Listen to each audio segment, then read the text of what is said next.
गृह खात्यावरून शिंदे आणि भाजपमध्ये जोरदार सध्या रस्सीखेच सुरू झालेली आहे।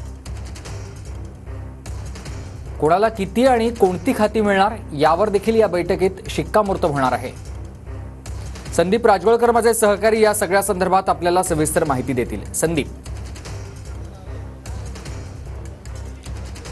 सुमित, महायुतीची ही महाबैठक आता सुरू झालेली आहे। 10:30 ही नियोजित वेळ होती या बैठकीची, मात्र या बैठकीपूर्वी काही इंटरेस्टिंग गोष्टी घडलेल्या आहेत त्या अतिशय महत्त्वाच्या म्हणता येईल। कारण 9:15 वाजता एकनाथ शिंदे हे अमित शहा यांच्या निवासस्थानी दाखल झाली। म्हणजे जवळपास पाऊण तास जे.पी. नड्डा, अमित शहा आणि एकनाथ शिंदे यांच्यामध्ये ही महत्त्वपूर्ण बैठक झालेली आहे। त्याच्यापूर्वी तास ते सव्वा तास अजित पवार आणि देवेंद्र फडणवीस या दोघांची तटकरे आणि प्रफुल्ल पटेल यांच्या उपस्थितीमध्ये बैठक झाली आणि त्यानंतर आता हे सगळे नेते अमित शहा यांच्या निवासस्थानी पोहोचलेले आहेत। आजचा दिवस जो आहे तो महत्त्वाचा आहे महाराष्ट्राच्या राजकारणासाठी, कारण शपथविधी 2 तारखेला होऊ शकतो आणि त्यातच आता महाराष्ट्राचा मुख्यमंत्री कोण याचा निर्णय जो आहे तो दिल्लीतल्या आजच्या या बैठकीमध्ये होणार आहे।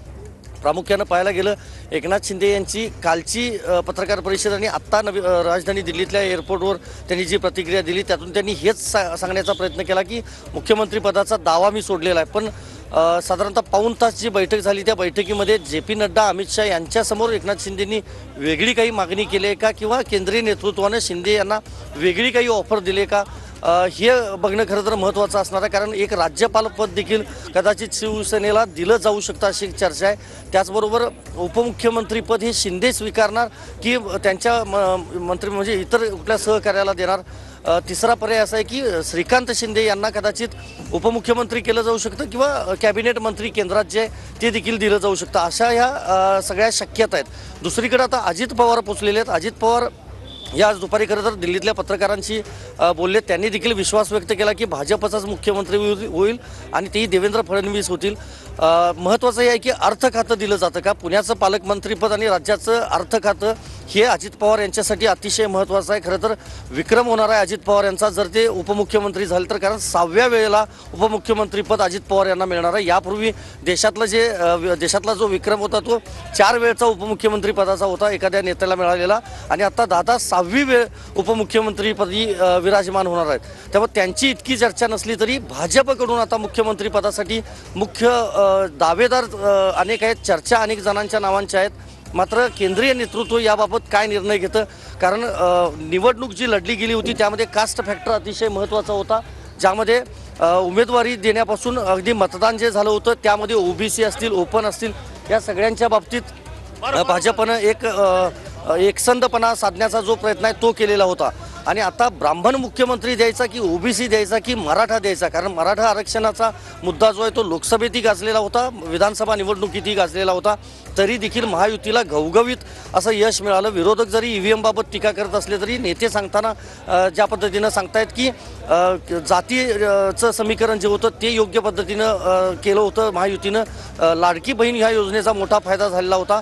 त्यामुळं भाजपकडून म्हणजे भाजपचा मुख्यमंत्री होणार असला तरी तो नेमकं कोण होणार याबाबतचा निर्णय आज होऊ शकतो। यापूर्वी जर दिल्लीतल्या बैठका बघितल्या म्हणजे गेल्या 2.5 वर्षामध्ये जो सत्ता संघर्ष झाला त्या वेळेला रात्रीच्या वेळेलाच अमित शहा यांच्या या घरी बैठका झालेल्या आहेत आणि एक म्हणजे कुठलीही बैठक साधारणतः 2 ते 2.5 तास चालते। त्यामुळे नियोजित वेळी जरी 10:30 ही बैठक सुरू झालेली असली तरी रात्री 12:30-1 वाजेपर्यंत नक्कीच ही बैठक चालणार आहे। पण आता तिघांची एकत्रित ही बैठक असणार आहे, महायुतीची महाबैठक। त्यापूर्वी एकनाथ शिंदे यांची पाऊण तास बैठक जी आहे ती झालेली आहे जे.पी. नड्डा आणि अमित शहा यांच्यासोबत। पंतप्रधान मोदींनी आज काय नेमकं सांगितलं नड्डा यांना आणि त्यानंतर नड्डा यांनी एकनाथ शिंदे आणि अमित शहा यांच्यासमोर काही बाबी मांडलेल्या असणार आहेत नक्कीच, कारण मोदींसोबत महत्त्वाची चर्चा नड्डा यांची झाली होती आणि ज्यामध्ये मुख्यमंत्री पदाबाबत आणि महाराष्ट्रातल्या राजकीय समीकरणाबाबत आज दुपारी ती चर्चा झालेली होती। त्यामुळं आता महायुतीच्या बैठकीमध्ये नक्कीच महाराष्ट्राचा मुख्यमंत्री कोण हे ठरणार आहे। दावेदार अनेक आहेत। दुसरीकडे येताना एकनाथ शिंदे म्हणजे मुंबईतून येताना ते शंभूराज देसाई आणि उदय सामंत या दोन्ही नेत्यांना घेऊन आलेत। त्यामुळे एकनाथ शिंदे हे मंत्रिमंडळात कदाचित राहणार नाहीत अशी देखील एक चर्चा आहे। मंत्रिमंडळाच्या बाहेर राहून ते पक्षाचं नेतृत्व करतील आणि DCM म्हणजे उपमुख्यमंत्रीपदासाठी कदाचित ते सहकाऱ्यांचं नाव देऊ शकतात।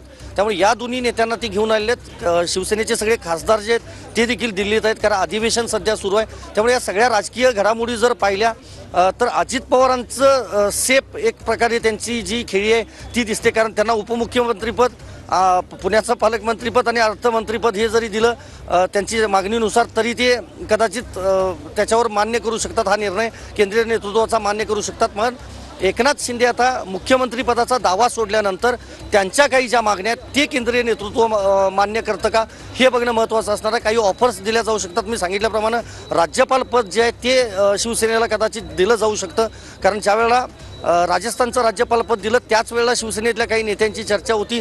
मात्र हरिभाऊ बागडे यांचं अचानकपणे नाव समोर आलं आणि राजस्थानचे राज्यपाल म्हणून भाजपनं त्यांना घोषित केलं होतं. त्यामुळे उपमुख्यमंत्रीपद, केंद्रातलं मंत्रीपद, श्रीकांत शिंदे यांच्या बाबतीतला काही मोठा निर्णय, या सगळ्या बाबतीतली जी चर्चा आहे ती आजच्या या बैठकीमध्ये होईल. मंत्रिपदाचा जो फॉर्म्युला आहे त्याच्यावर चर्चा होईल. मात्र नावांची चर्चा जी आहे ती आजच्या घडीला होणार नाही असं वरिष्ठ नेत्यांचं म्हणणं आहे. आज दिवसभरात मी ज्या नेत्यांना भेटलो त्यांच्याकडून हेच सांगितलं गेलं की एकतर विजयानंतर आम्ही भेटतोय, त्यामुळे पहिल्यांदा अमित शहा यांच्याकडून नक्कीच कौतुक केलं जाईल, कारण तिघांनाही फोन गेलेले होते निवडणुकीच्या निकाला दिवशी आपल्याला माहीत आहे. आणि त्यानंतर आता ही प्रत्यक्ष भेट होते, त्यामुळं पहिल्यांदा एकतर अभिनंदन केलं जाईल जे पी नड्डा असतील म्हणजे वरिष्ठ नेतृत्वाकडून. पण मागण्या नेमक्या काय ठेवल्या जातात एकनाथ शिंदे यांच्याकडून हे बघणं महत्त्वाचं असणार आहे. आणि साधारणतः 2-2.5 तासानंतर ही बैठक संपल्यानंतर आजच रात्री तिघही नेते कदाचित मुंबईत परतू शकतात, कारण तिघही खाजगी विमानानं आलेले आहेत दिल्लीमध्ये. आणि त्याची घोषणा जी आहे ती मुंबईतच केली जाईल.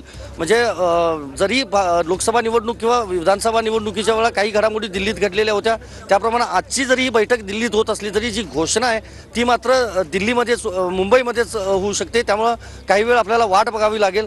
मात्र सत्ता संघर्षाच्या काळामध्ये जशा बैठका झालेल्या होत्या, वेषांतर करून अगदी काही नेते दिल्लीत आलेले होते, आपल्याला माहिती आहे.